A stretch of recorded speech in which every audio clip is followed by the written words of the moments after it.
Bueno, queridos patitos, estamos aquí para desarrollar con el amigo Xavier Grandío un pequeño vídeo acerca de clickbaits y estos asuntos respecto de la información en general que ya desarrolló en su canal, en tu canal, querido amigo, y aquí probaremos a desarrollarlo de una manera más amplia. Por tanto, bienvenido una vez más. Boa tarde, muchas gracias, Juan Carlos. Y la verdad, ya he hecho unos cuantos conversatorios contigo en tu canal, pero me sorprendió realmente que me invitaras a hablar de titulares clickbait, que al final es marketing, pero también es periodismo y de hecho, como podremos ver en este conversatorio, no son mundos en absoluto lejanos. Decía que hace como 20 años mi querido amigo Xavier, pero Pagola, Xavier Pagola Chaniz, que la mayor parte de la gente ya entonces se dedicaba muy poco tiempo a mirar la información en internet, que dedicaban incluso 15 segundos, en el mejor de los casos, a ver el titular o quizá la entradilla, aunque luego te pudieras haber currado 25 párrafos y explicando de manera profunda, pues la mayor parte de la gente se queda en el ámbito del titular. Y por eso, si en el titular pones un clickbait o en el titular pones algo que directamente es falso, estás contribuyendo a lo que ahora se conoce como fake news, y esto se rebota a través de redes sociales, en el que mucha gente no entra en el enlace, sino simplemente mira el titular asociado y ya está, y se hace una composición de lugar, con lo cual esto puede empezar en algo muy pequeñito y puede alargarse pues prácticamente todo lo único que quiera establecer, porque recordemos por ejemplo Cambridge Analytica. ¿Sabes qué sucede? Que nosotros tendríamos que tener en cuenta que la técnica del clickbait no es más que una evolución o degeneración, ¿no? Eso ya lo dejo al arbitrio de cada cual, de los titulares sensacionalistas. Y los titulares sensacionalistas no son tan nuevos. De hecho, titulares, hombre, para empezar, publicidad por escrito ya existe en el Antiguo Egipto y hay testimonios y hay, digamos, que jeroglíficos, ¿no? Y también la había en la época greco-romana. ¿Qué sucede? La publicidad, tal y como la entendemos, como un arte, ¿no? Porque la publicidad en época egipcia o en época grecorromana era decir, tal persona vende tal cosa, punto, ¿no? Pero la profesionalización de la publicidad, tal y como la conocemos, es algo de la segunda mitad del siglo XIX y nos iríamos a no antes de 1870. De hecho, voy a compartir con vosotros la foto del que se considera el primer copywriter de la historia, este señor estadounidense, John Emory Powers. Aquí lo tenemos. Esta es la primera persona que se dedicó a escribir en exclusiva con fines publicitarios. ¿Por qué? Porque al parecer tenía un estilo persuasivo que hacía que sus clientes aumentasen las ventas y en un determinado momento pues el hombre ya se dedicó en exclusiva a ello, hasta el punto de que creó terminología, porque había una forma de escribir que era el estilo Powers, ¿no? Y alguien nos podrá decir, bueno, ¿y esto qué tiene que ver con lo que estamos hablando? Bueno, tiene que ver mucho porque el lenguaje publicitario más o menos se desarrolla al mismo tiempo que lo que se da en llamar la prensa popular o la prensa denominada sensacionalista. Por cierto, en el mismo lugar, los primeros periódicos que se consideran sensacionalistas son estadounidenses, son también de la segunda mitad del siglo XIX y tienen mucho que ver con un elemento, y es el acceso de amplias capas de la población a la lectura. Es decir, el índice de alfabetización en las ciudades en Estados Unidos ya en la segunda mitad del siglo XIX era bastante alto. Si uno lee cualquier periódico de la primera mitad del siglo XIX, tenemos que recordar que la lectura es una cuestión de minorías. No, en la segunda mitad del siglo XIX, en determinados países, ya hay una capa amplia de la población, incluso de clase trabajadora, que puede leer. Y es cuando la prensa en papel se convierte en un fenómeno realmente de masas. Claro, publicidad, sensacionalismo, es que los primeros titulares de prensa sensacionalistas nos los encontramos en la misma época que cuando se empieza a profesionalizar la redacción publicitaria. Son mundos paralelos, pero no son mundos que no tengan puntos de contacto. Esto es lo importante, ¿no? La prensa sensacionalista, ¿qué busca? Titulares llamativos, titulares que muevan emociones y que por lo tanto animen a seguir leyendo o a comprar el periódico. Exactamente lo mismo que hoy en día hace un titular clickbait. Es exactamente lo mismo. El objetivo es el... Parece que ha habido una congelación, no sé si mía. En Internet buscan que visites la página web y generar tráfico, que al final es una forma de monetización. ¿Dónde está para mí el límite ético? Quiero poner un par de ejemplos de titulares sensacionalistas de prensa. Voy a dar las fechas para que sea más fácil situarlos. Momento. Hombre, antes de eso, reseñar un pequeño detalle, y es que Alexis de Tocqueville, en La democracia en América, establece la idea de que ya incluso a finales del siglo XVIII y principios del siglo XIX y a lo largo de este siglo, él veía en Estados Unidos que había periódicos, había libros, incluso en cabañas más o menos alejadas, hasta el punto de que posteriormente fue un libro, el catalizador respecto de la percepción de la esclavitud, como fue La cabaña del tío Tom. Con lo cual, esta situación, por lo menos en el ámbito de los Estados Unidos, sí tenía una base sobre la que poder situarse lo que estás comentando. Sí, pero dime una cosa, ¿de qué año es La cabaña del tío Tom?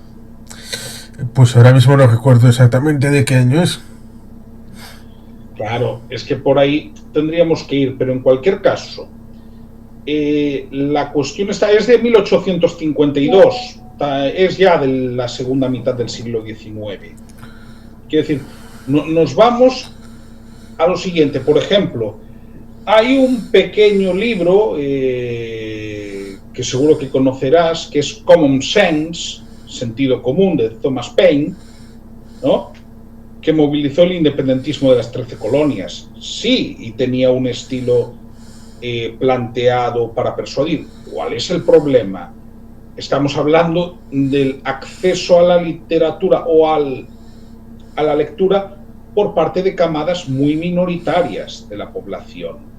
Y además, con otra cuestión, la prensa sensacionalista era más barata que los libros.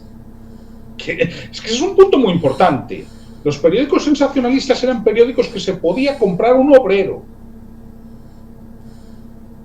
Por eso también vendían tanto.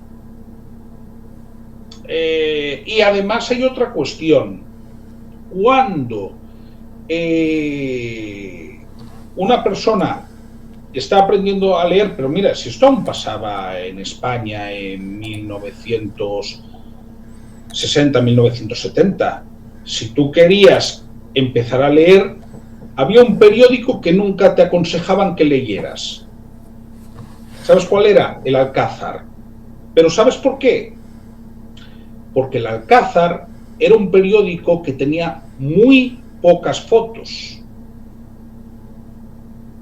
Entonces, solían aconsejar, para gente que se estaba alfabetizando, aún en la década de 1960, que no era algo extraño en España, que empezaras leyendo revistas.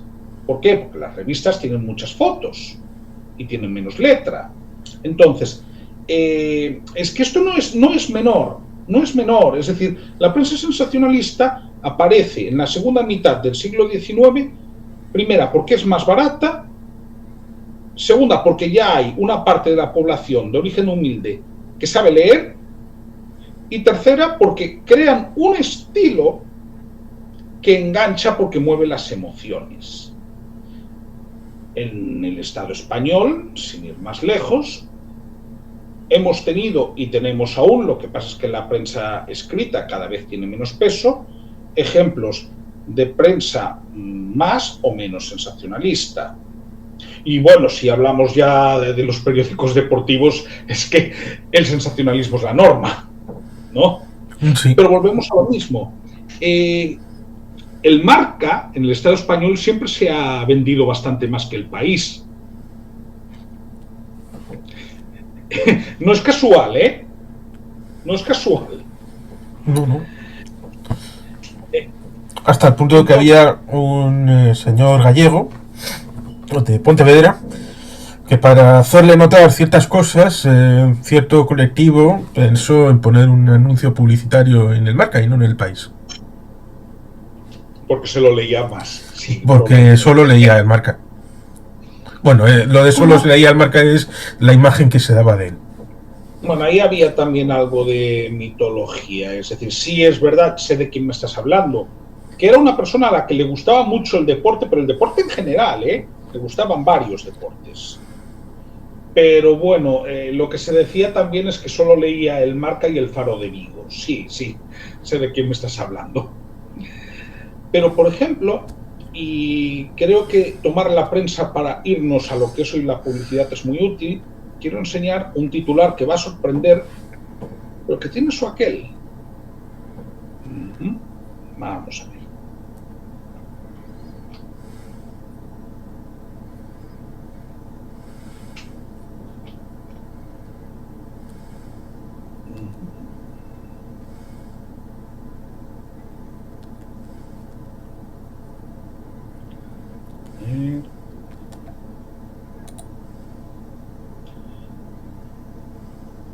Vale, aquí lo tenemos. Bueno, me van a obligar a dar una vuelta, pero se da esa vuelta, no pasa nada. Vale. No pasa nada porque hay otras maneras de compartirlo y vale, aquí lo tenemos. Entonces, pues vamos a compartir la página y así se va a ver igualmente, que es lo que me interesa. A ver, aquí lo tenemos. Creo que se ve. Sí. Franco hibernado. Bien, ese es el titular que publica el 19 de noviembre de 1975 el periódico Telexpress. El Telexpress era un periódico vespertino que se editaba en Barcelona, ¿de acuerdo? Recordemos que en la década de 1970 había prensa vespertina, había periódicos de la mañana y periódicos de la tarde. Por ejemplo, otro a nivel estatal que era vespertino era El Pueblo, que pertenecía a la organización sindical, ¿no? Este titular es aproximadamente de 12 horas antes de que Franco muera. ¿Es un titular sensacionalista? Sí. ¿Es un titular erróneo, tendencioso o no veraz? No. Desde el punto de vista clínico, este titular era rigurosamente cierto. Y lo voy a desarrollar más para que vean que esto no me lo estoy sacando de cualquier sitio. Vamos a ver. Sí, y que no piensen que estás haciendo una comparación con Walt Disney, que está, no, en absoluto. Que como entre comillas todo el mundo sabe, está guardado debajo de un castillo en uno de los parques. Claro, no, esto es otra historia y que además tiene sustento científico y médico. Vamos a ver. Quien haya conocido cómo fue la agonía de Franco sabe que en 15 días, en menos de 15 días, fue sometido a 3 intervenciones quirúrgicas. La primera en el propio Palacio del Pardo, bueno, en el regimiento del Palacio del Pardo. Bien.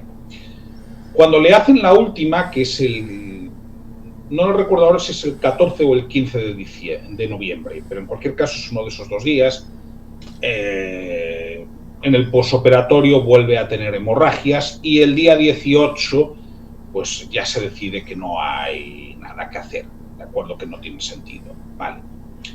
La hibernación consistió básicamente, por ejemplo, esto lo explicó muy bien Luis Herrero en su libro El ocaso del régimen, en cubrir su cuerpo de bolsas de hielo para bajar su temperatura corporal a 34 grados.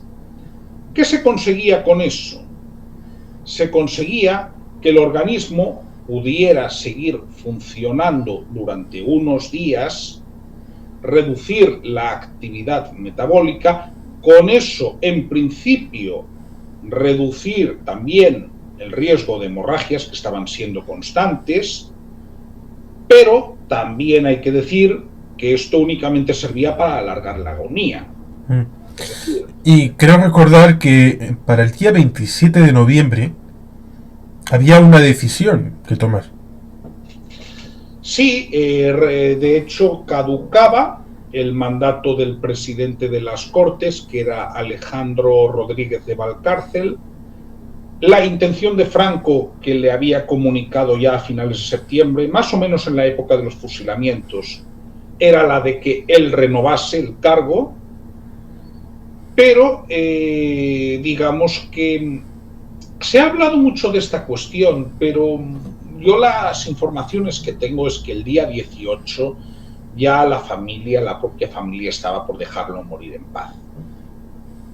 Además, muchas veces esto no se sabe, pero es que probablemente hoy en día el proceso de agonía del general Franco se consideraría, vamos, un caso de manual de encarnizamiento terapéutico.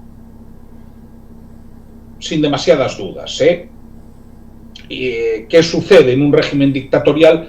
¿Quién le pone el cascabel al gato? Ese es el problema. Yo me pongo también en el lugar de los médicos. ¿Quién es el que da la decisión de hasta aquí? Esto se hace en los hospitales todos los días. Pero, repetimos, en un régimen dictatorial esto es complicado. Entonces, la decisión que se tomó para ganar tiempo, no se sabía hasta dónde, porque esto no se podía mantener más de 10 o 15 días, la hibernación. Era también intentar reducir el sufrimiento. Pero yo, ¿por qué he sacado este titular? Porque este titular es sensacionalista. Sí, es osado. Sí, pero está diciendo la verdad. Esto es lo que a mí me parece importante. Esto hoy en día podría ser un clickbait si lo llevaras a cualquier buscador, ¿de acuerdo? O, por ejemplo, a la página de Microsoft Start, ¿no? Pero no está mintiendo. Es decir, tiene un soporte científico y riguroso de lo que estaba pasando en aquel momento. Repito, porque además esto se publicó la tarde del 19. Y él murió la madrugada del 20. Este es un ejemplo de 1975. Vamos a poner otro.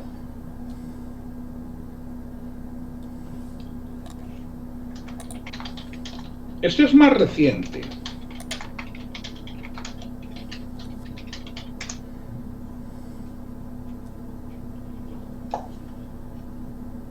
Que veremos si esta vez sí me lo dejan presentar. Pero bueno, si no lo encontraremos, no hay problema.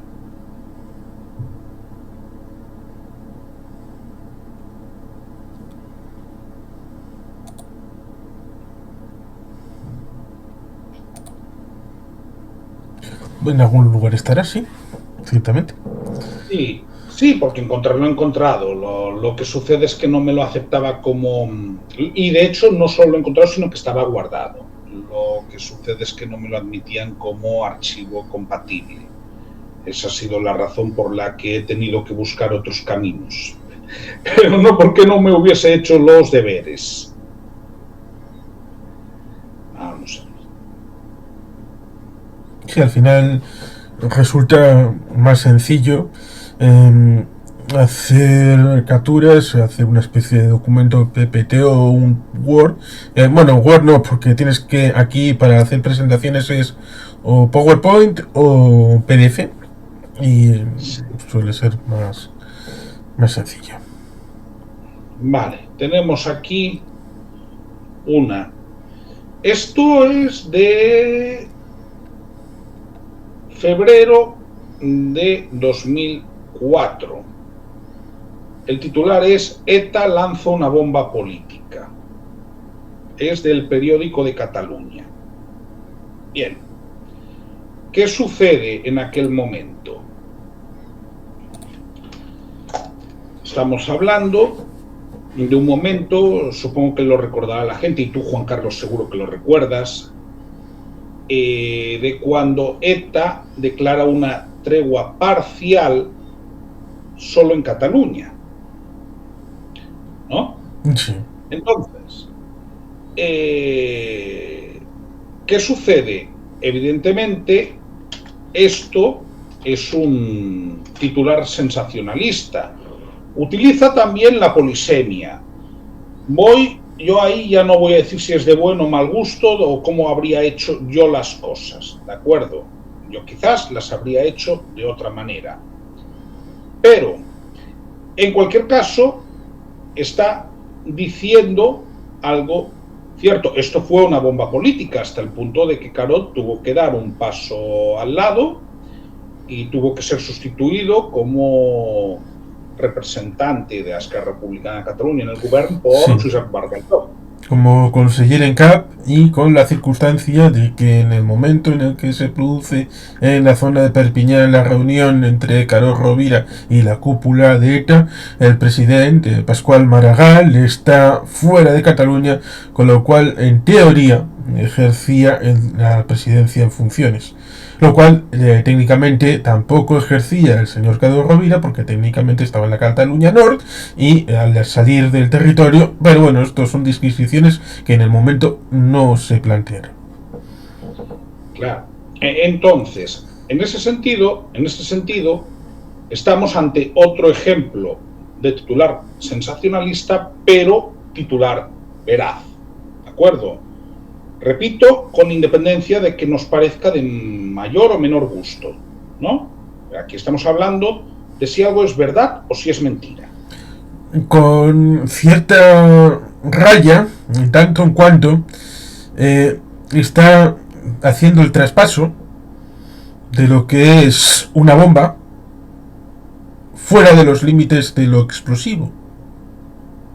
Con lo cual está haciendo la transición, y que todavía sus efectos siguen estando encima de la mesa, respecto de que una bomba es más que un explosivo y que un grupo terrorista lo sigue siendo aún habiendo dejado la lucha armada.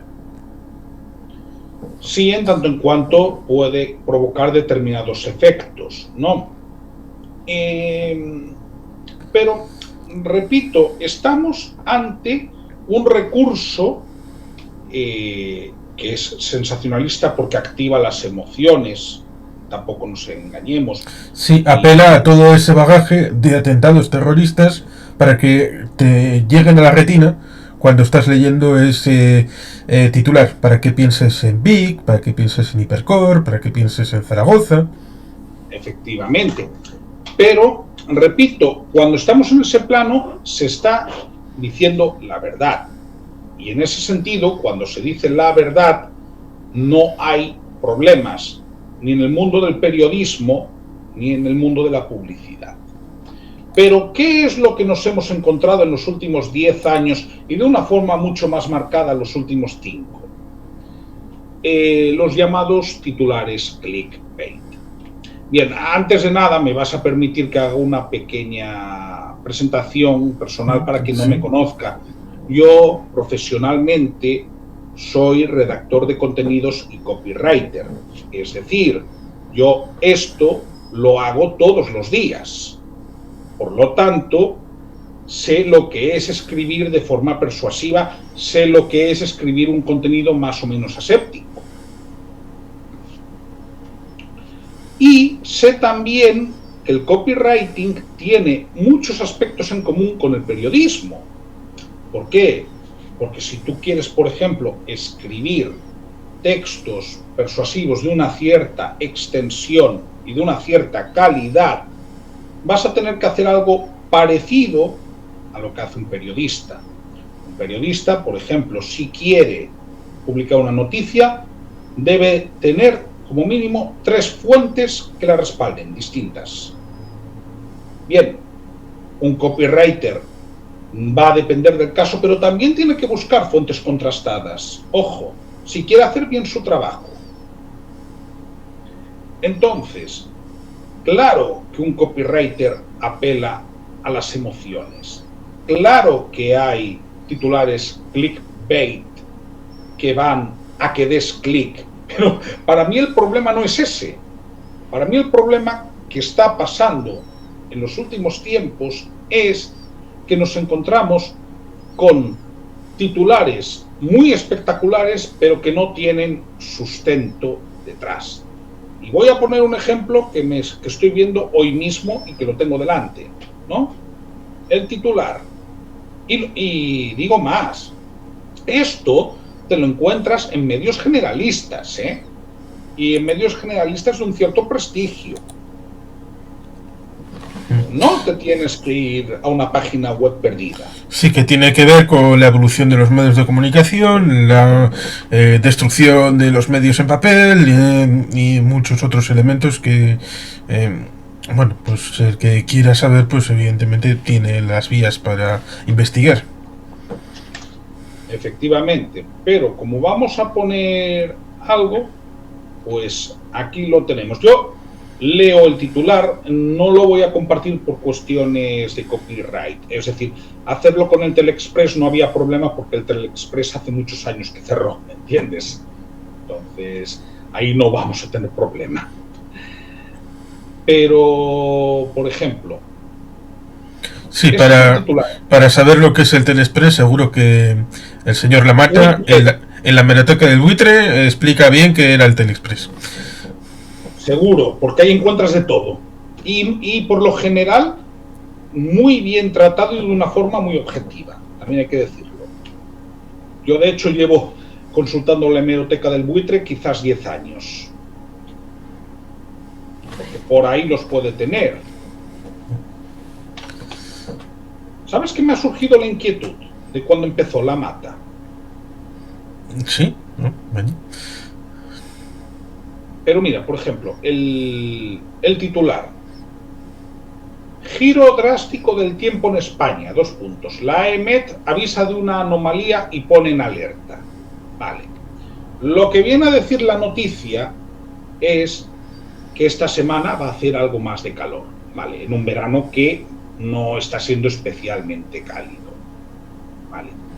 Pero, ¿por qué digo que esto es un clickbait que además no da información, a mi entender, lo suficientemente contrastada? Sí dicen que va a subir la temperatura global, pero si yo leo lo que pone en la noticia, ¿de acuerdo? En el texto de la noticia, que esto es lo que nos tiene que interesar, en ningún momento, ¿de acuerdo? En ningún momento de la noticia se utiliza la palabra alerta. ¿De acuerdo? En ningún momento. Y esto es importante, ¿eh? Porque la palabra alerta tiene unas connotaciones.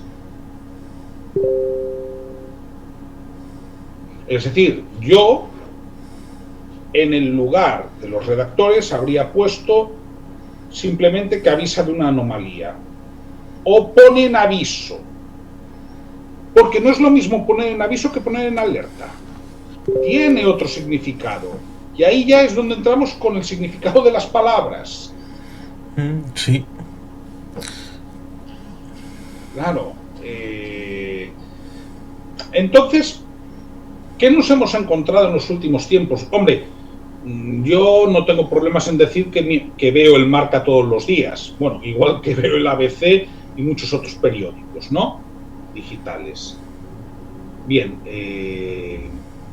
pasaba hasta hace unos meses que cuando bajabas a la segunda o a la tercera fila, en algunos medios generalistas te ponían: mira cómo ha terminado esta actriz o este actor después de X años. Y era algo recurrente, ¿eh? Sí, sí.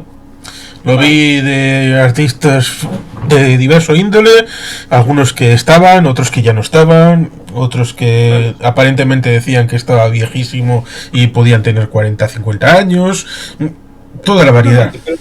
Claro, pero tú entrabas, hombre, yo lo hice alguna vez, y no había nada con relación directa. Solía ser un popurrí de cosas distintas que no tenían relación con la persona a la que se referían.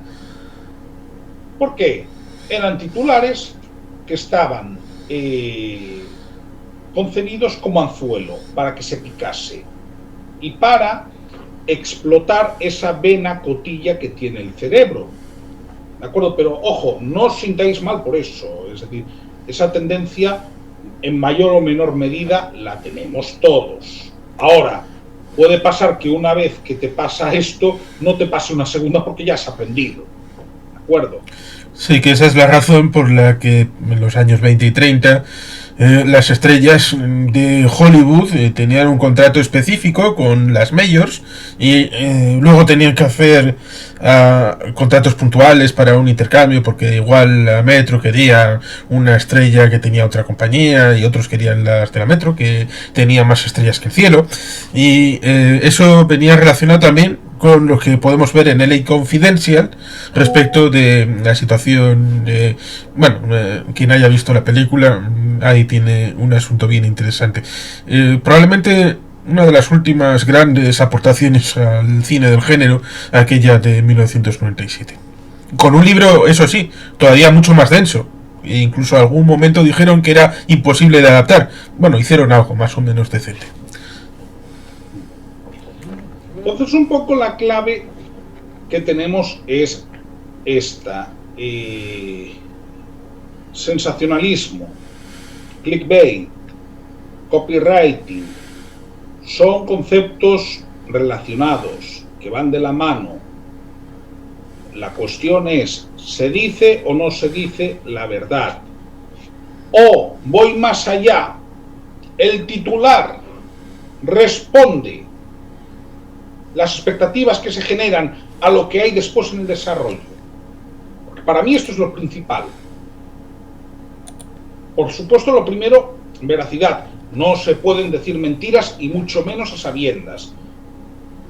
Y segunda, después de la veracidad, que haya una coherencia entre lo que la gente espera cuando lee el titular y lo que luego se ofrece, ¿no? Porque hablamos del titular, pero es que luego hay que hablar del desarrollo de la noticia o del desarrollo del texto en marketing. Para mí estas serían las dos principales patas, ¿no?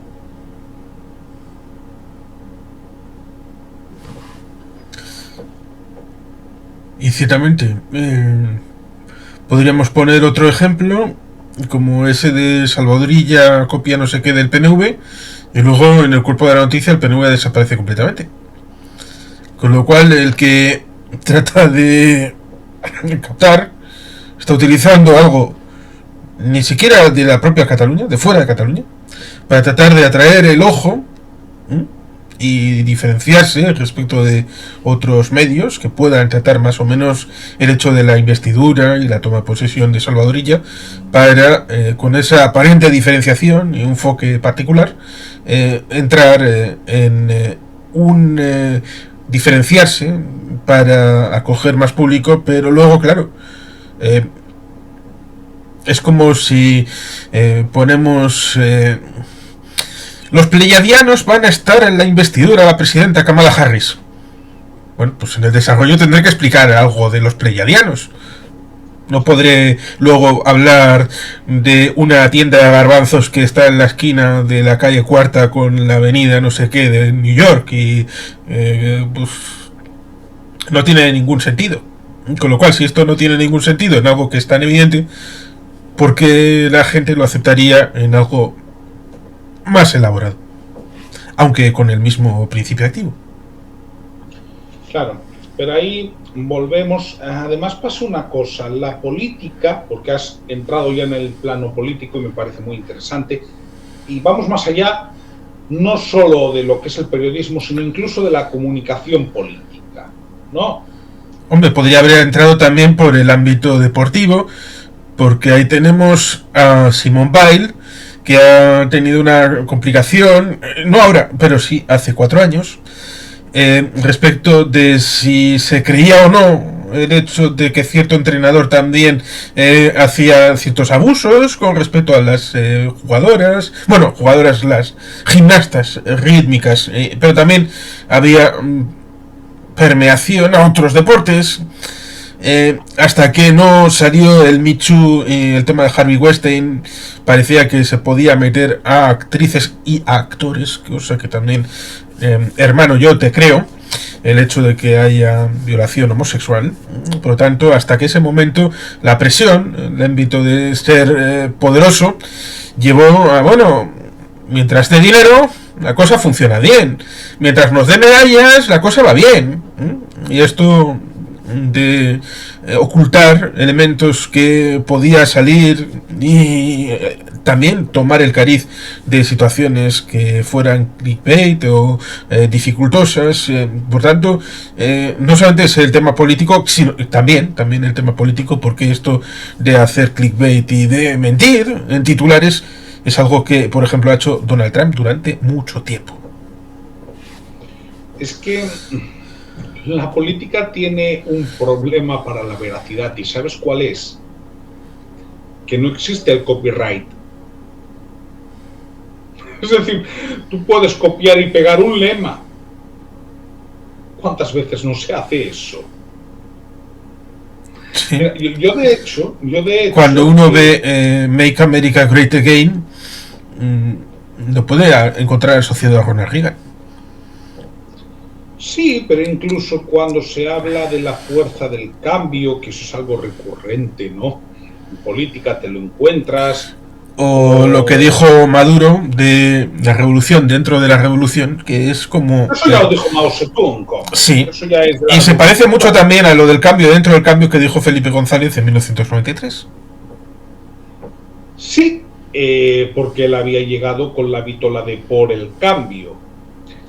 Quiero decir, si al final, en lo que es el discurso político, nos sorprendería ver hasta qué punto, primera, el electorado se mueve de una forma emocional, más de lo que cabría esperar, ojo,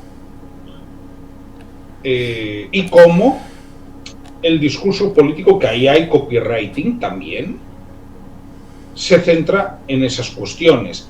Además, hay otra cuestión que creo que está influyendo en las fake news y digamos que en el clickbait, y es, tú tienes que decir algo muy importante o muy impactante, mejor dicho, impactante es la palabra, en muy pocas palabras. También importante. ¿Por qué? Porque quieren atraer respecto de, vamos a decir algo novedoso, muy relevante, y que solamente lo vas a saber tú. Que mucha otra gente no va a saber esto. Y esto es muy atractivo para atraer, valga la redundancia, a este hecho clickbait.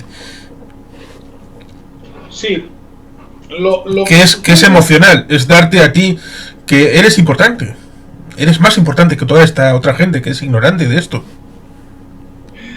Sí, lo que pasa es que yo no quiero decepcionar a quien nos esté viendo, pero si esto te lo encuentras, por ejemplo, en la página de Microsoft Start, o si te lo encuentras en los primeros puestos de búsqueda de Google, cosa más complicada.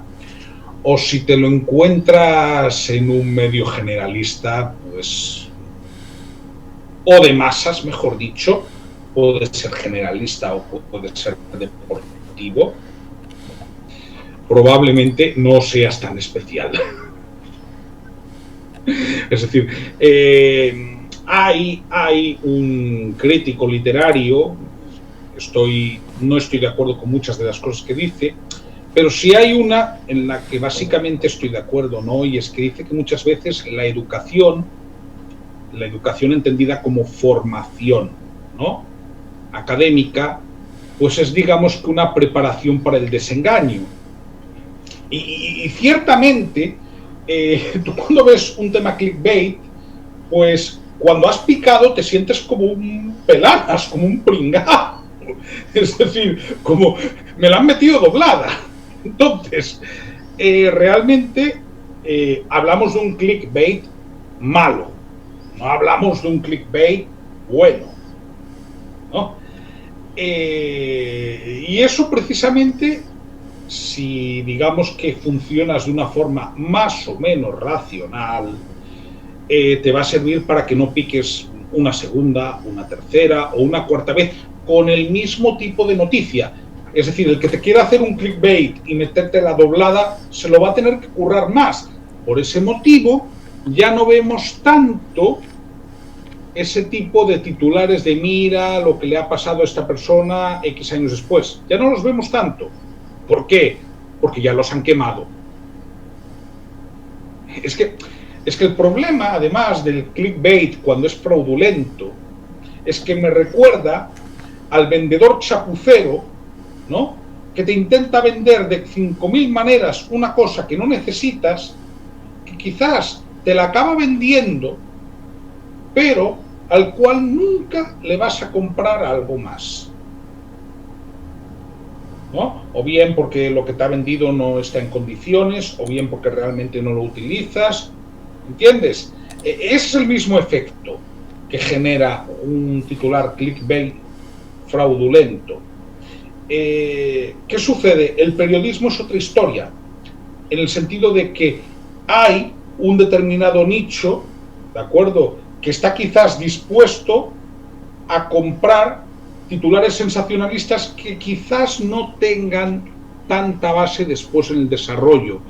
Y a mí, sin pensar mucho, se me ocurre algún que otro medio digital con bastantes seguidores, que se dedica a hacer eso sistemáticamente. Sí, seguro.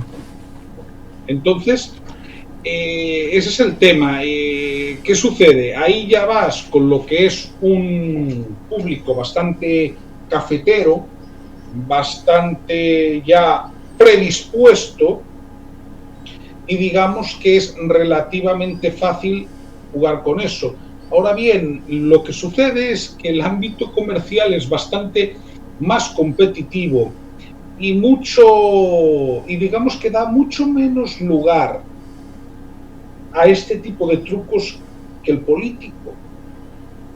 Por un motivo, vamos a ver, hay personas que nunca van a votar a un determinado partido, sea cual sea su situación personal. Comprobado. Es decir, la gente por lo general suele ser más fiel a un partido político o a unas ideas políticas que a un producto o a un servicio. Esto es algo importante, con lo que hay que quedarse, para entender por qué motivo, digamos que en los titulares o en los lemas políticos repiten y repiten distintos partidos de distintas ideologías lugares comunes, ¿no? Porque realmente muchas veces, aparte del lugar común, que muchas veces es el cambio en positivo, avanzamos, ¿no? Vamos a más, me acuerdo, cuando es el PP, en esto fueron la hostia, ¿no? Porque utilizaron el mismo lema para el 2000 y para el 2004, que es algo que nunca se hace. Nunca. Utilizaron vamos a más en el año 2000, y en el 2004 era juntos vamos a más, ¿no? Pero digamos que estas categorías de lemas son bastante habituales y te las puedes encontrar en la derecha y en la izquierda, porque los lemas de sí en positivo, por ejemplo, recuerdo que el lema de Ibarretxe en 2001, lo voy a decir en castellano, aunque era bilingüe, también estaba en euskera, era sí, Ibarretxe, la respuesta positiva, ¿no? En euskera ponían bai. Bien, pues el lema que utilizó Artur Mas en 2003 era sí a Cataluña. Tenían en común dos cuestiones, y no el hecho de que fuesen, en mi modo de ver, necesariamente naciones sin Estado, porque la situación de Euskadi de 2001 era muy diferente a la que tenía Cataluña en 2003. Pero tenían en común una cuestión: ambos eran partidos de gobierno en aquel momento. Y cuando tú eres partido de gobierno, te gusta más moverte en coordenadas positivas, ¿no?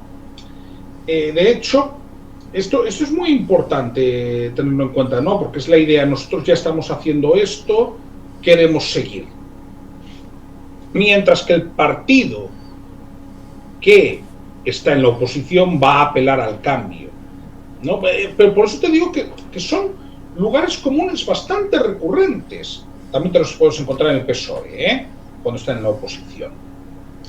De hecho, ya te lo he dicho. Hombre, mira, el lema de 1982 del PSOE es por el cambio, y el lema del PP en el 2011 es súmate al cambio. Sí. Por eso comento que en la política, por supuesto que hay evolución y que se intentan buscar, sobre todo lo ves en que cada vez más intentan buscar polisemia. Es decir, que en pocas palabras puedas decir mucho y que se puede interpretar de varias formas.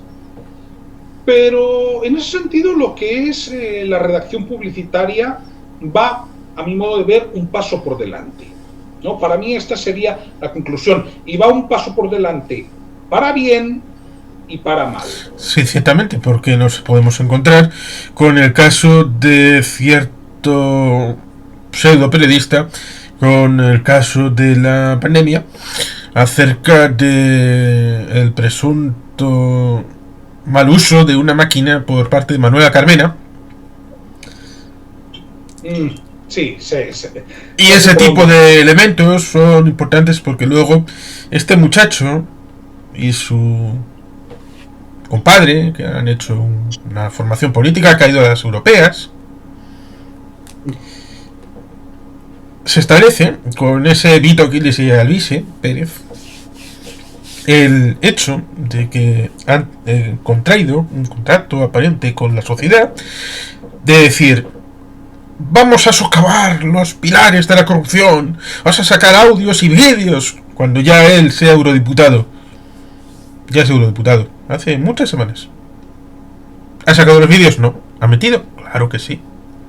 ¿Es eurodiputado? Es sobre la cosa. Protección jurídica para sus múltiples juicios.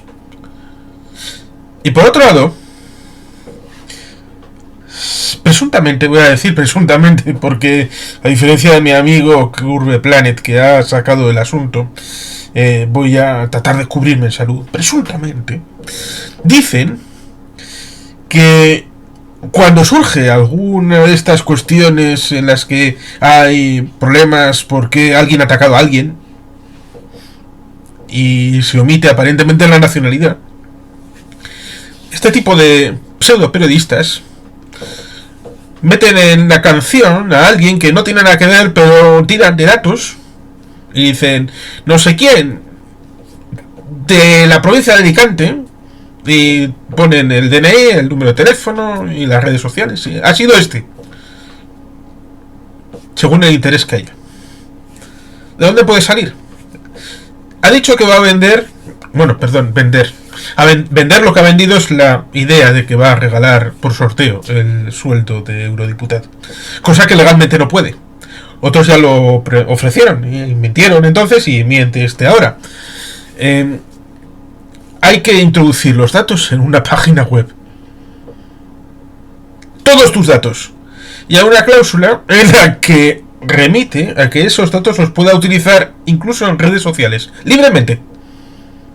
Y después, al final, cuando ya has rellenado y has enviado todos los datos, te dice: el sorteo está temporalmente cerrado. Con lo cual, el chasco lo llevas, pero los datos ya los has dado. Con lo cual ya la base de datos se las has trasladado para que haga lo que considere, sabiendo lo que ha hecho con todas esas fake news y noticias falsas previamente. Con lo cual, ciertamente hay que tener mucho cuidado con lo que uno hace en internet, sobre todo en el ámbito político, porque toda esta gente se mueve de la abstención. Seguramente muchos de esos 800.000 votos vuelvan a la abstención al haber comprobado que no va a lograr absolutamente nada, ni en lo personal ni en lo colectivo, pero a él le da igual, porque evidentemente a fin de cuentas se está jugando con la emocionalidad de estas personas. Claro, ahí entraríamos ya en lo que es la estructuración del discurso, pero ciertamente, vamos a ver, es que el ámbito político, si nos referimos al discurso, es muy proclive a estas cuestiones. Además, con un ecosistema particular, ¿no?, que es el de las elecciones europeas, donde digamos que sí que se da más un voto de castigo, ¿no? Y que se busca a veces algún vengador que vaya a ser tu paladín, sea Ruiz Mateo, sea Luis Pérez, o sea cualquier otro. Lo que pasa es que, mira, si hay una cosa que ya se puede decir positivamente, es decir, Alvise dijo que iba a sortear su sueldo y ya ha dicho que no lo va a hacer. Eso ya es una realidad fáctica, ¿no? Es decir, aquí ya no estamos suponiendo nada. El problema es eso, que en el camino ha rebañado un montón de información de los que se han apuntado al presunto sorteo. Claro, pero ahí también hay que decir una cuestión. El problema está en las expectativas que generó, ¿no? Lo que pasa es que yo ahí, sin llegar quizás a ese extremo, también te podría decir que muchísimos políticos generan muchísimas expectativas y gestionan un torrente de datos cuando luego el elector se siente defraudado. Ojo, es que mucho cuidado, porque esto es un arma de doble filo. Por eso digo, parece que no, pero la política no es la comunicación política, no estoy hablando, que quede bien claro, de la gestión política. Sí, efectivamente, porque esto debe tratarse, y por eso existen leyes de protección de datos. El programa 1×10 de Venezuela, ¿para qué es? ¿Para lograr resolver los problemas de la gente? No, para que la gente utilice estos instrumentos que ofrece la tecnología para dar primero sus datos y después el régimen, según intereses. Hay dos cosas. Uno, ya tengo los datos de esta gente que son protestones porque me están reclamando cosas. Y segundo, si me interesa, lo hago, y si no, son fascistas. Con lo cual, en un régimen no democrático, dictatorial, el uso y gestión de los datos es muy importante. Es fundamental. Si lo es en una democracia, imaginemos donde no hay seguridad jurídica. Es fundamental, ciertamente. Porque es sobre eso, sobre esa base lo que jugaba en redes sociales, el hecho de ser aparentemente gratuita, porque según y cómo, con ese clickbait estás dando información tuya y con eso se compran y venden. Claro, lo que pasa es que date cuenta también que el fenómeno Alvise Pérez es un fenómeno que nace ya al margen de los canales tradicionales de comunicación. Es un fenómeno que nace gracias a Telegram y luego aumenta a través de las redes sociales, pero tardaron bastante en darle entrevistas en medios generalistas, bastante. Claro, ¿qué sucede? Volvemos a lo mismo, es que Alvise ha tenido que hacer clickbait para llamar la atención. Y para mí, aunque yo no lo he votado y no se me pasaría por la cabeza votarle, el problema para mí no está en que hiciese clickbait en sí. Luego podemos entrar en determinadas conductas, ¿vale? El problema no es que hiciese clickbait. El problema está en que ese clickbait no se corresponda con lo que después hace. Ese es el gran problema. Es decir, porque lo de decir voy a sortear mi sueldo, evidentemente es un reclamo poderoso. Pero no por lo de que vayas a participar en el sorteo del sueldo, que habría algunos a los que sí. Pero realmente a la mayoría de la gente le importaría eso por decir, este está fuera del sistema, este no quiere aprovecharse del sistema, ¿no? Que ojo, tampoco es algo nuevo. Esto ya lo decían los de Podemos hace 10 años. Hombre, sin llegar a estos extremos, pero también la filosofía era la misma, ¿eh? Hombre, no llegaban al extremo de decir que lo iban a sortear, pero bueno. No, ciertamente no decían que iban a sortear, sino que tenían el sueldo básico y el resto lo iban a donar a causas benéficas. Lo cual viene a ser algo parecido porque evidentemente lo iban a dar a causas benéficas de amiguetes. Es que hay una cuestión. De hecho, esa cuestión estatutaria la eliminaron después. Es decir, ahora mismo me consta que la eliminaron. A ver, claro, pero es que... Si luego hasta metieron a un consejero en Red Eléctrica Española, ¿cómo no iban a eliminarlo? Pero es que mira, esto es como todo. El sensacionalismo bien hecho, o el copywriting bien hecho, ayuda a vender y genera clientes contentos, ¿no? Cosa que la política raramente genera, por cierto, en la comunicación política. Y para muestra un botón, veamos cuál es la valoración general que tienen los principales políticos del Estado español. ¿De acuerdo? No estoy haciendo populismo. Ya sé que el CIS no es lo más fiable del mundo, no lo recomendaría nunca para ver encuestas de voto, pero en cuestiones como la valoración de los principales problemas o de los políticos, quizás pueda valer. Que nos vea que he hecho un vistazo a los últimos estudios, ¿no? Pero, por ejemplo, tú que más o menos tienes mi edad, te acordarás de un anuncio de detergente de cuando éramos niños, que además era muy llamativo, pero un lema que yo lo tengo metido en la cabeza y tú seguro que también: el frotar se va a acabar. Sí. De Big Express. Sí, creía que ibas a ir con el otro. Busque, compare y si encuentra algo mejor, cómprelo. También podría valer, o podríamos hablar del mayordomo del algodón no engaña. Pero, quiero decir, son estas frases que a uno se le quedan en la cabeza. Es más, fue muy curioso porque me acordaba de la frase, pero no me acordaba de la marca. Tuve que hacer memoria, pero de la frase sí que me acordaba. Además, es una frase bien planteada, porque una de las cosas buenas que tiene el copywriting, y que ya se hacía a principios del siglo XX, que ahora no se utiliza tanto, es el pareado. El frotar se va a acabar. ¿Por qué? Porque el pareado ayuda a la retentiva, ¿no? Nada es casual. Esto a veces, aunque no es tan común, se hace en lemas políticos, ¿no? Pero no es tan común. Pero, claro, el frotar se va a acabar, y yo aún me acuerdo de la música Big Express, ¿no? Es decir, ¿y cuál era la idea? Con esto no vas a tener que frotar después, antes de lavar, porque este detergente te lo hace todo.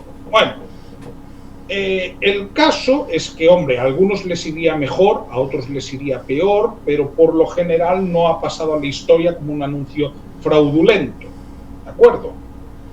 Es decir, luego, cuando es un producto de masas, pues la experiencia va a variar mucho. Pero bueno, digamos que no, la mayoría de la gente no tiene esa sensación.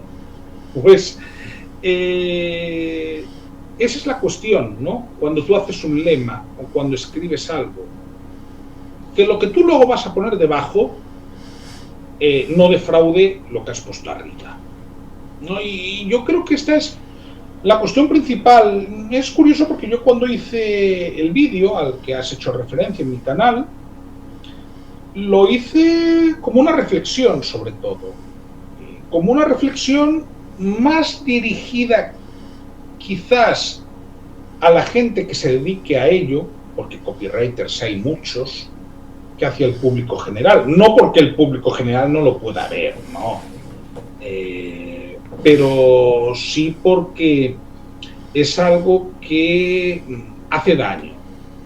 Hace daño. Y es algo además transversal, que lo vemos en los anuncios comerciales, pero es que hoy en día los titulares de noticias ya son anuncios muchas veces. Que es que esa frontera está difuminada, porque recordemos que los clics y las visitas generan tráfico, y ese tráfico genera monetización. Vamos a ver, ¿qué es lo primero que te enseñan, o lo primero que tú tienes que saber? Si, en mi caso, escribes contenidos para el blog de una empresa, que tienes que generar posicionamiento. ¿Cómo se genera posicionamiento? Entre otras cosas, con titulares que llamen la atención y generando un contenido de calidad. ¿Qué es lo que sucede? Hay quien se queda en la primera parte. Sí, y también depende de si lo tengas abierto a comentarios o no.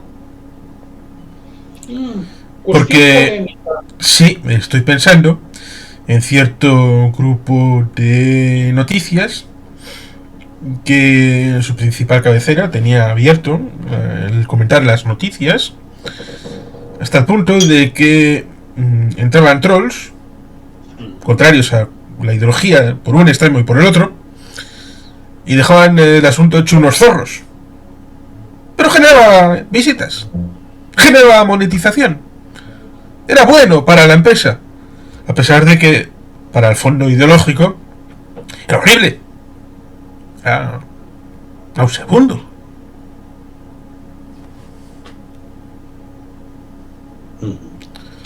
Está muy bien que lo comentes, porque yo esta cuestión la he tenido que solventar, más que solventar, plantearla de entrada. Es decir, yo, por ejemplo, en mi canal modero los comentarios. Y ojo, yo algunas de mis entradas tienen titulares llamativos. De hecho, estoy pensando, el vídeo más visto, digo vídeo, no hablo de shorts, ni de directos, pero el vídeo más visto de la historia de mi canal es un vídeo que tiene un buen contenido, pero estoy convencido de que si es el más visto es por el titular que utilicé, que aparte lo voy a decir. Era Venezuela : Corina por Corina para hackear a Maduro, ¿no? El titular llama la atención y realmente no estaba diciendo ninguna mentira. Es el momento en el que la unidad, ante la inhabilitación de María Corina Machado, intentó presentar a Corina Lloris, ¿no? Coincidían con el nombre, y el objetivo era hackear a Maduro, es decir, desplazarlo del poder de forma democrática y hackear, pues, las trampas que hacía y hace este dictador. Pero, por supuesto, si tú ves récord de visitas, porque de Venezuela he hecho multitud de vídeos y en momentos quizás más trascendentales que ese, el titular tuvo mucho que ver. Entonces, ¿a dónde quería ir yo con esto? Yo, cuando empecé con este canal tenía clara una cosa: no iba a tolerar trolls y no iba a tolerar insultos gratuitos. Y hombre, las críticas pues que tengan un cierto nivel, ¿de acuerdo? Y que no se limiten a decir pues estás gordo o eres calvo. Te puedo decir la cantidad de comentarios que he tenido que borrar que se referían a eso únicamente de mí, ¿no? Entonces, solución: no es lo que más me guste, pero yo aplico la moderación de comentarios. ¿Por qué? Porque yo no quiero que mi canal, que es mi espacio y es el equivalente a mi casa, y por lo tanto yo pongo las normas, se convierta en un estercolero. ¿Qué sucede? Hay medios a los que este salseo les encanta, porque eso genera tráfico. Sí, pero es un tráfico de muy baja calidad. Es decir, porque además, cuanto más troll hay, más insulto hay y más te alejas de lo que puede ser algo parecido a un debate educado, sereno y constructivo. Es decir, ¿qué te van a entrar? ¡Cuñaos! Yo a veces lamento decir, no, es que yo pongo la moderación de entrada, pero es que si yo no pusiese la moderación de entrada, en algunos casos mi canal se habría convertido en un paraíso del insulto. Y ojo, y quiero aclarar una cosa: esto lo he tenido que hacer con políticos de derechas y con políticos de izquierdas, porque yo hay límites que en mi canal no tolero, pero es que eso es también parte de mi línea editorial y de mi forma de hacer las cosas. Y lo de los comentarios, que está muy bien que lo comentes, es también una parte que han de tener en cuenta tanto los medios de comunicación como las empresas cuando tienen un blog.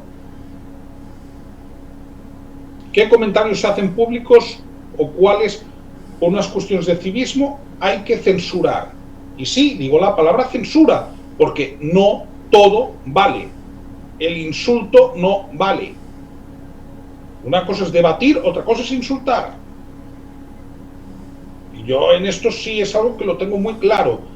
Hay actitudes de falta de respeto que no deben tener cabida en el debate político.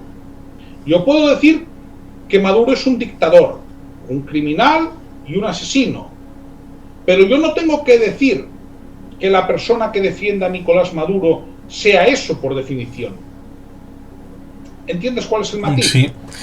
Y que ciertamente la irrupción de blogs y de medios digitales ha hecho bajar el nivel, si se puede expresar de esta manera, a los llamados medios tradicionales, donde quedaba la señora Graham y el señor Woodward y Weinstein en el Washington Post y similares, cuando lucharon con el Wall Street Journal, el New York Post, el New York Times por aquellos papeles de Daniel Ellsberg, a ver quién los publicaba primero, que eran tan importantes para demostrar que no era cosa ni siquiera de Nixon, ni siquiera tampoco de Kennedy, sino que venía de la época de Eisenhower, el hecho de la participación con asesores en el tema de Vietnam. Eran temas importantes, Watergate, que llevaron a las altas cotas al periodismo estadounidense. Pero ahora tenemos al otrora descubridor de la masacre de My Lai, el señor Seymour Hersh, que quería que le hicieran casito, y otros también le dieron algo para que le hiciera casito, y en un blog, ojo, en un blog, soltó la bomba informativa de el Nord Stream fue volado por los americanos con ayuda de los noruegos, diciendo cosas que luego Jesús Pérez Triana, digo el caso porque fue el que con más claridad en España lo dijo. Esto es una milonga, empezando por el buque noruego que supuestamente está implicado. Sabemos positivamente que ese día estaba en un fiordo, estaba en un puerto, estaba imposible porque estaba a muchas millas de distancia de donde se supone que está, con lo cual empezando con eso ya es una mentira. Y aunque dice Simon Hersh, tendría que recoger carrete o decir que ese barco no era, que era noruego, no, o que era finlandés o que era de Kuala Lumpur. Pero ese barco justo, no. El Wall Street Journal ahora sale con otra noticia. No, esperen. Han sido los ucranianos. Con ayuda de quién ha podido ser. Y se busca otra teoría. Hay quien dice, está corroborando el Wall Street Journal lo que dijo Seymour Hersh. ¿De qué manera? Si Seymour Hersh habló de estadounidenses con noruegos y este está hablando de ucranianos. Con lo cual, hay gente que directamente no sabe distinguir o no quiere distinguir o tiene un apriorismo y cualquier cosa que hable en el sesgo, que son falacias a fin de cuentas, de esos apriorismos, le vale lo que diga Seymour Hersh, lo que diga este Wall Street Journal, siempre que sea que Rusia no fue, porque lo que tienen en común es eso: Rusia no ha sido.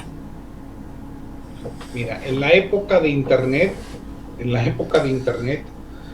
puedes encontrar cualquier elemento que confirme tu prejuicio previo.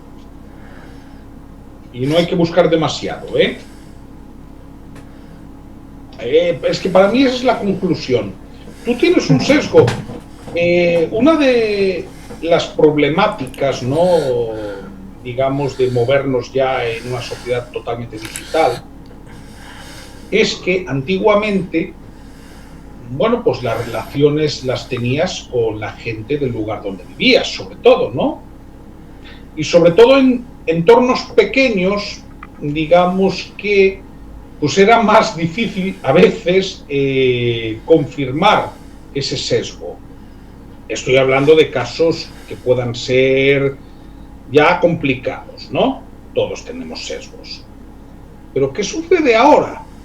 Que tú, a golpe de pocos clics y escribir algo, te vas a encontrar gente que piense en todo tipo de teorías conspiranoicas sin ninguna base, si quieres, ¿no? Es decir, es que eso realmente hoy en día es muy fácil. Y luego, volvemos a lo mismo, el tráfico es negocio. Te lo comentaba el otro día, vamos a ver, el mercado en sí, cuando hablamos del mercado, el mercado en sí no tiene moral, pero esto, que quede claro, no es peyorativo para mí. Es una definición de cuestiones. La moral, en cualquier caso, la establecemos los ciudadanos como actores políticos, ¿de acuerdo? O comunidades políticas.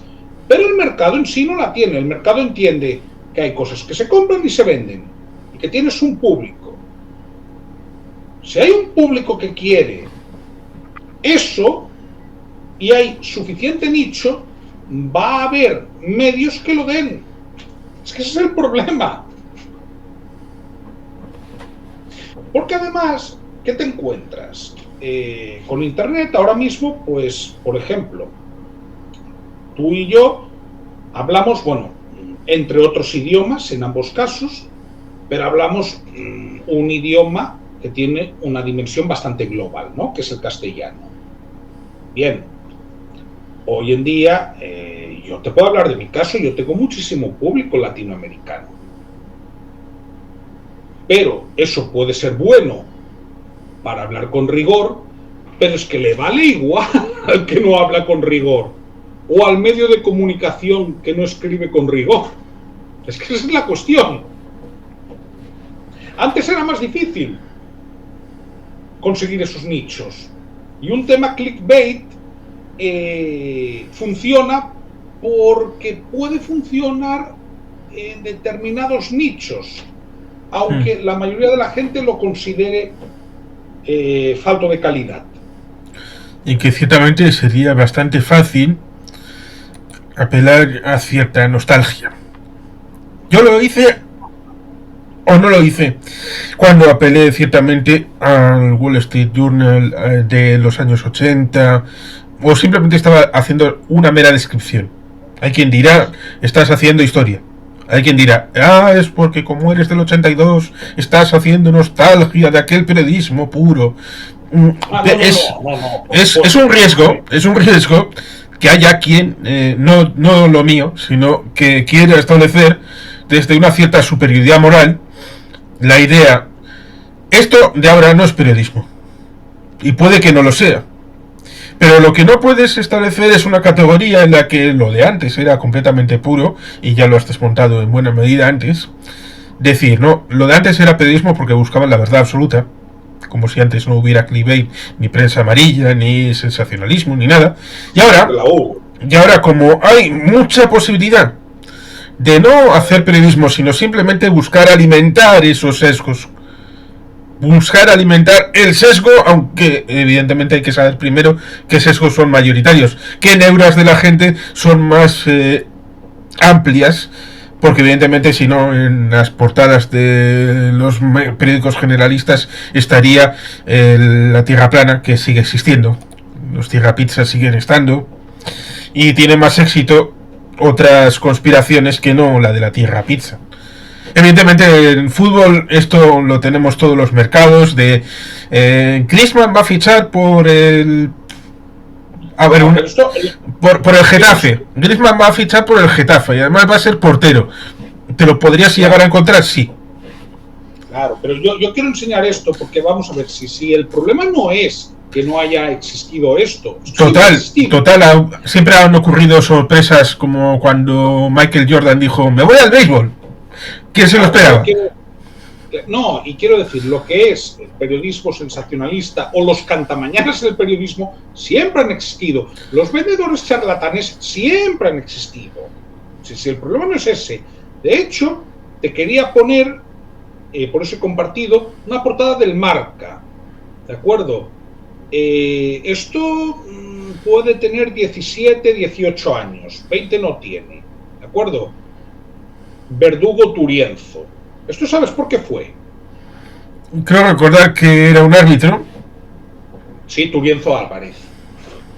Bueno, pues el Marca, que repetimos, era y sigue siendo el periódico en papel más vendido de España, por encima del País. Sí, la población española lee antes prensa deportiva. Y del que fue director un tal Eduardo Inda. Entre otros, sí. Bueno, pues esto lo hizo el Marca. Es decir, vamos a ver, si aquí no estamos diciendo que cualquier tiempo pasado fue mejor, porque no es verdad. ¿Y a quién estaba justiciando? Al Real Madrid.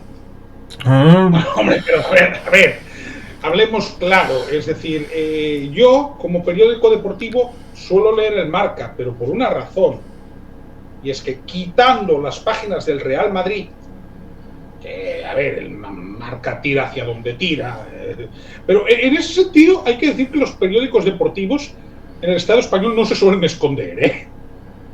No. El Marca y el AS tiran hacia donde tiran, Sport y Mundo Deportivo tiran hacia donde tiran. Es decir, en eso son bastante claros. Lo cual, en cierta manera, es de agradecer porque sabes a qué atenerte.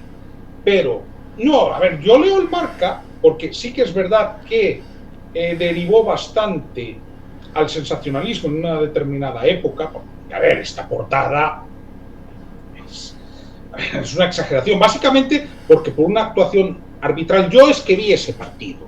¿De acuerdo? Y hombre, sí, Turienzo Álvarez se equivocó, pero era para ponerle esa portada. Pues estaremos de acuerdo con que no. Porque, vamos a ver, es que al señor le pusieron la foto. Imaginémonos eso en la prensa generalista. En la época. Sí, o sin ir más lejos, también cierto árbitro que pitó cierta semifinal de Champions en el estadio del Chelsea contra el Fútbol Club Barcelona. Claro, entonces yo comento estas cuestiones porque no es que el tiempo pasado fuera mejor. Lo único que sucede es que ahora mismo hay más medios para que determinadas técnicas de redacción bastante discutibles tengan un éxito que quizás antes no tenían por falta de mercado. Y además esto tiene que ver directamente con Internet. ¿De acuerdo? ¿Por qué? Porque con Internet tú llegas a gente a la que no llegarías antes. Y es más, ya no es solo la conectividad. Es que tú antes, para montar un periódico, aunque fuese sensacionalista, tenías que hacer una inversión inicial. A ver, Juan Carlos, tú y yo, para tener nuestros canales, pues no hemos tenido que hacer una inversión monetaria grande. La hacemos de tiempo. De tiempo sí, porque a esto hay que dedicarle tiempo. Cualquiera que esté lo sabe. Pero digamos que no te hace falta mucho dinero para empezar. Vamos a ver, hubo un intento a primeros de los 90 en España de lanzar un periódico sensacionalista dirigido por Ferran Monegal, que se llamaba Claro. Duró muy poco tiempo, pero duró muy poco tiempo porque no llegaba al número de ventas que se había planteado el grupo inversor, que era de origen alemán, además, que lo había lanzado en España. No se vendía poco, pero no se vendía al punto que necesitaban para que fuera rentable, porque además tuvo una inversión inicial muy grande. ¿Qué sucedía? En primer lugar, que en el Estado español la prensa sensacionalista o la ocupaba la prensa deportiva, y luego en lo que es la prensa generalista había algunos periódicos, caso del periódico de Cataluña, que, ojo, utilizo la palabra sensacionalista, aunque era un periódico bastante riguroso en el tratamiento de la información, porque es que, repito, y lo he dicho antes, una cosa no quita la otra. Y bueno, luego había otro periódico sensacionalista, que aún existe también, del que yo era lector. Fui lector durante un tiempo. Ahí ya no voy a entrar en esas disquisiciones, que es El Mundo, ¿no? Y básicamente a nivel de prensa generalista del Estado podríamos destacar a nivel catalán, El Periódico, y a nivel estatal podríamos hablar de El Mundo. Pero digamos que ahora mismo es que hacer sensacionalismo y hacer clickbait, e incluso clickbait en plan chapucero, es mucho más fácil que antes. Pero es mucho más fácil porque hay unas tecnologías de acceso que no había antes. No porque la gente de hace 30 o 40 años fuese mejor o peor que ahora. Sí, y que los pasillos, que todo el mundo habrá visto alguna vez algún pasillo, pues se puede ir en una dirección, pero también se puede venir. Y por lo tanto ahí tenemos el caso del 11M para El Mundo, durante 4 años sirviendo de pasillo para el PP, pero para el propio periódico también, a la hora de tener más ventas, pero también a la necesidad de hacer oposición. Y esto tiene también que ver con el hecho de que ciertos gestores de fútbol en España piensan que debe de haber un Real Madrid y un Fútbol Club Barcelona fuertes, y el resto importa una mierda, lo que haya, porque la lucha entre dos es buena. Y como este tiempo el Barça está muy flojito, con problemas de deudas, con problemas estructurales, hay que tratar de vender. A ver qué va a vender este verano el lector de Sport, Mundo Deportivo, digitales, canales de redes sociales. ¿Qué van a comprar? Pues humo. Ahí está la polémica respecto a Nico Williams de va a venir porque esta tarde la han visto comiendo algo de butifarra, y ahí de eso te sacan, está a punto ya de firmar porque... Sí, bueno, pero eso hasta cierto punto es un arte. ¿Cómo puedes estirar el chicle hasta ese punto, no? Lo que pasa es que volvemos. Tú te habrás leído el Sport alguna vez en papel, ¿no? Sí. Bueno, el Sport en papel, yo lo recuerdo, hasta la página 18 o 20 era en exclusiva del Barça de fútbol. Que esa era una ratio que no tenía el Marca, para hablar del Madrid, siendo un periódico merengue. Es decir, si yo me leía el Marca era por una razón, porque quitando las páginas del Real Madrid, sí que era verdad que por su vocación también de periódico español, pues sí que era más generalista de la vida Y española. que tiene que ver con un hecho que no les gusta recordar, y es que surge en San Sebastián, hasta ahí todo bien. Ya se empieza a torcer en 1937 y fundado por Falange. Sí, sí, no, efectivamente, aunque luego la sede se viene a Madrid, pero lo que has dicho es tal cual.